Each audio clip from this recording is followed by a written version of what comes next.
Hello everyone! Kumusta po kayong lahat dyan? So for today's video, I really felt so sad kasi akala ko yung mga bashers is makikita lamang sila sa comment sections.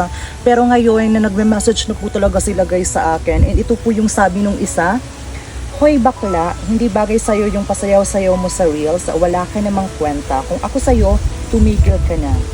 Grabe po talaga guys, makapagsalita yung basher na ito. Sobrang below the belt pa po talaga siya. And I don't know kung ano yung pinanghugutan niya. Pero grabe, sobrang sakit po niyang makapagsalita.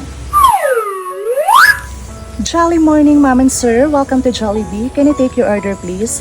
So sa mga hindi po nakakaalam, way back 2017, naging isang full-time crew po ako sa isang fast food chain. And bilang isang working student guys, grabe sobrang hirap po ng mga pinagdaanan ko before. Kaya sa mga viewers po natin out there, especially sa kay kuya na nang babash po sa akin, ibang-iba po talaga yung nakasanayan ko before kaysa ngayon. Kung i-compare ko po kasi dati, di ba, for almost 8 hours na nakatayo ako sa Jollibee, nagtitake orders sa mga customers, palaging nalilipasan ng gutom, sobrang hirap at saka pagod yung pinagdaanan ko. Makapag-aral lang, kaya wala kang karapatan kuya para pagsalitan ako ng ganyan. Kasi kung alam mo lang po kung gaano kahirap na 8 hours akong nakatayo doon, tapos nag-take order sa kanila, for only 305 pesos lang po yung na-earn ko that time. Pero I'm so very blessed na po noon kasi at least nakakapag-aral ako, napoprovide ko yung pangailangan ko sa school. Pero ngayon is ibang-iba na po talaga siya, kaya wala kang karapatan na sabihin ako ng walang kwenta sa pag-reels. Kasi yung pasayaw-sayaw ko sa reels guys, na for just 15 seconds, naka-earn ako ng $47.87. So kung ita-times natin siya dito sa peso sign or maybe nasa 56 na po siya. So 47.87 times 56 is equal to 2,680 pesos guys. So imagine, in just 15 seconds na pagsasayaw ko sa reels, naka-earn ako ng 2,680 pesos. Unlike sa Jollibee before na maghapong nakatayo gamit yung utak ko at saka pagod yung katawan ko, sa 8 hours na yon 305 pesos guys. Imagine, everyday ko siyang ginagawa. Pero wala akong pinagsisisihan doon kasi napakalaking tulong po ng Jollibee sa akin, and it really make me so stronger. At saka kung nasaan man po ako ngayon at kung ano man yung naabot ko is nang dahil po sa character na meron ako before, which is yung pagiging isang mandirigmang bubuyog.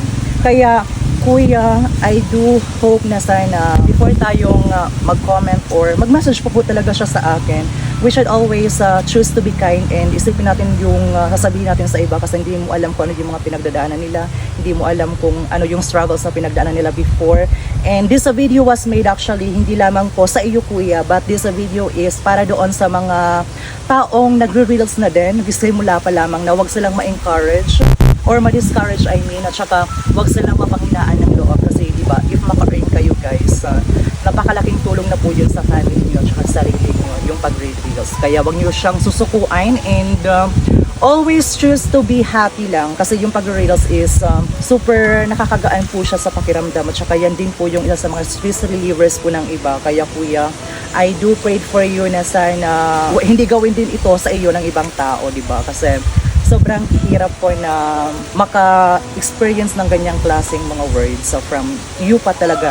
At saka yung mga nagsasabi noon is yung mga taong hindi pa po talaga ako kilala, pero I do really understand na lang sa kanila. And hindi naman ako nagpapa-apekto sa kanya. Pero yung gusto ko lang ipaalala kay kuya na sana kung gusto mo na hindi yan gawin sa'yo, di wag mong gawin sa iba.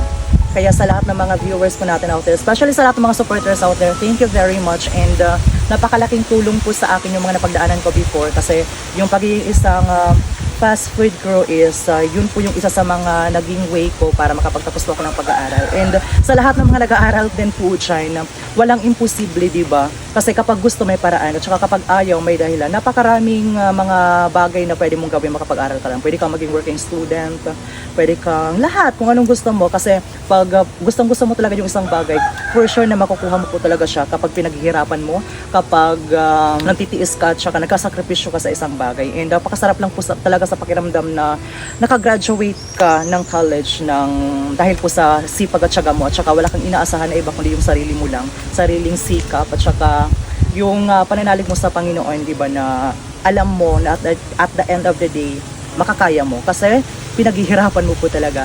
So once again everyone, maraming salamat for watching. Sa lahat ng mga nagre-reels dyan, padayon lahat. Tsaka huwag kayong magpapa-apekto sasabihin ng ibang tao, especially sa mga tao na kapaligid sa inyo, kasi hindi nila alam kung ano yung mga pinagdadaanan nyo. Tsaka ang sarap sa pakiramdam, nakaka-earn po tayo sa pamamagitan po ng pag-reels, sa pamamagitan po ng mga bagay na masaya tayo sa ginagawa natin. So once again, thank you so much everyone for watching. See you again in our next video. Laban lang! I love you so much.